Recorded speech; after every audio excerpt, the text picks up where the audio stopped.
full stop. Can't believe I live in your thoughts. I think about you. こんにちは、IKEA 大好きなサヌです。4月1日土曜日の IKEA の様子です。いちごフェアのパフェをいただいてきました。チーズ味のクリームの中にスポンジ入ってまして、すごく美味しかったです。今回はネジを使わずに設置可能な IKEA のおすすめの商品を紹介していきます。賃貸住宅の場合、原状回復が必要ですのでネジは使えないことが多いと思います。今回紹介するものは全て石膏ボード用の細いピンを使って設置可能なものになりますので、大きなネジ穴に抵抗のある方はぜひ最後まで見ていってください。では行ってみましょう。メンバーについてのご案内です。1つ目は飾り棚のモスランダです。無印の壁につけられる家具でちょっと似たような感じのありますけども、 IKEA のは799円ととっても安価でございます。 IKEA のは設置するための留め具がついていませんので用意する必要があります。設置の際はこのようにマスキングテープを使えば穴の位置を簡単に取ることができます。今回使用したのはこちらの石膏ボード用のフックです。刺すだけで簡単に設置が可能で、こちら再利用が可能なものとなってて、とてもコスパもいいものになってます。概要欄に商品名を書いておきます。で、フックに引っ掛けるだけなのでとっても簡単です。注意点としては、このフックのように細くないと穴に入れることができません。私もいろいろ試したんですが、太いフックだと入りきらなかったりします。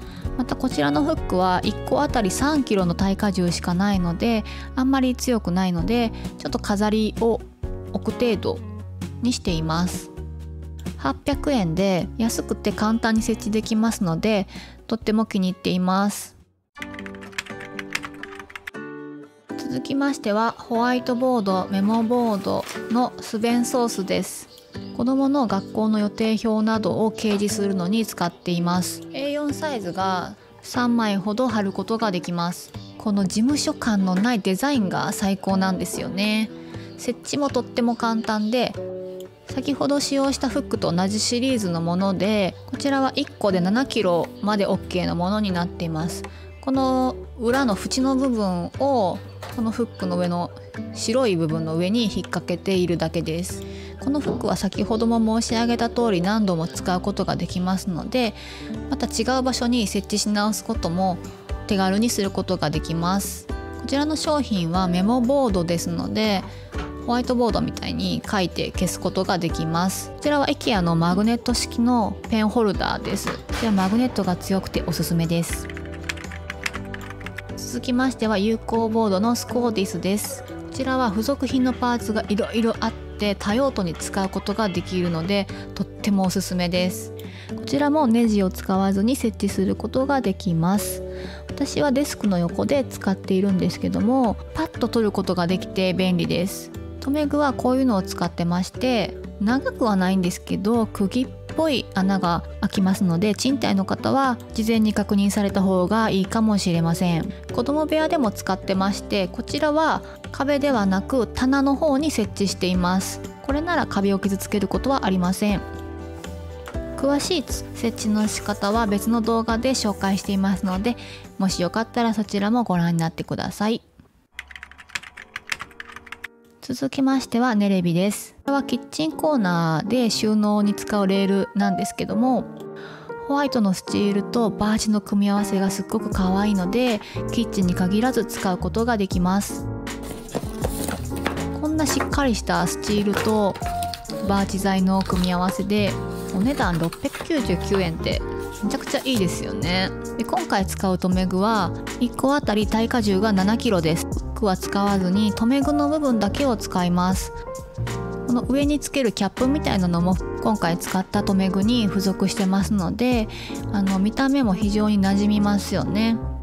この7キロのフックを4箇所刺してますので結構安心感があるなと思います。商品自体は奥行きがないので狭い玄関に設置してますけども、圧迫感がないのも嬉しいです。一緒に使ってるフックもスチール製で可愛くておすすめです。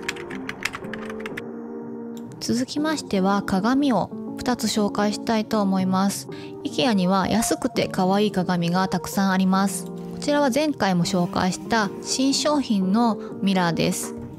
裏はこのようになっていまして、このような留め具がついています。ミラーの重さにもよりますけども、このような留め具のものは大抵フックに引っ掛けて設置することができます。フックがミラーの外側から飛び出ないように短めのものを選ぶのがいいかなと思います。これはセリアのフックを使いました。このミラー2000円ですごいコスパいいと思います。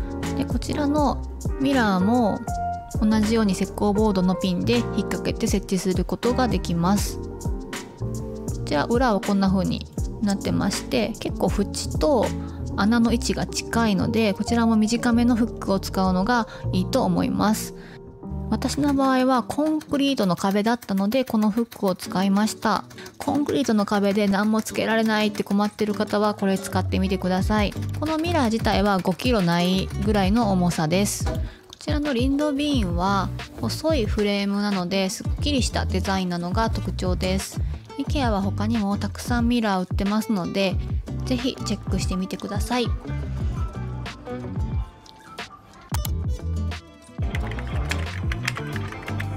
続きましてはウォールラックの首すれです。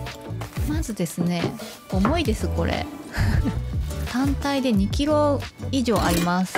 スチール製ですっごくしっかりしてるんですよ。組み立ては思ったより簡単でした。もうね、はめてクイッて曲げる、はめてクイッと曲げるっていうのの繰り返しでございました。マイナスドライバーのような工具は必要になります。これで5段のポケットになりました。この穴の部分にフックを引っ掛けて、設置するわけです。もうシャープなデザインがたまりませんよね。すっきりかっこいいです。このようにまたマスキングテープで位置を取って設置していきます。こちらはまた7キロ耐荷重のフックを使います。こんな感じでつけました。でここに引っ掛けるだけです。私のデスクのすぐ脇に設置してみました。書類の一時置き的な感じにしようかなと思ってるんですけども、タブレットを入れるのもいいかなと思いました。一番上はね、タブレットを入れられます。結構太めの雑誌でも入れることができました。これは公式サイトにも載ってる設置の仕方なんですけども、何かしらフックを使ってこんな風にカラーボックスの縁なんかに引っ掛けることもできます。2キロあるのであんまり不安定なところには設置できないかなと思います。というわけで今回は以上です。新商品もたくさん買ってますので次回紹介していきたいと思います。ではまた。